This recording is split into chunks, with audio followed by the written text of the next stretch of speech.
In today's video, I'm going to show you how to delete spot from picture on Canva. So I need to input an image. So example purpose this one. So you can see here the lots of spot on her mouth. So first of all, I need to select this image.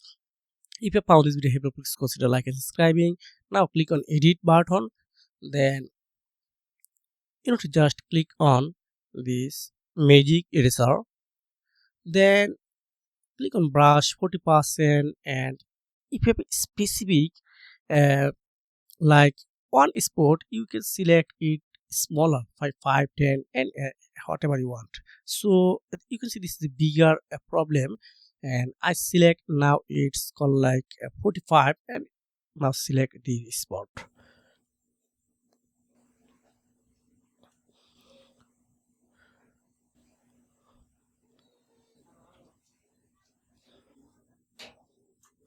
Now click on erase.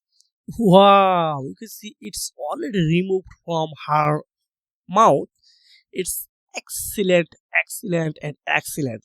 So if you found this video helpful, please consider like subscribing. See you again. Take care. Goodbye.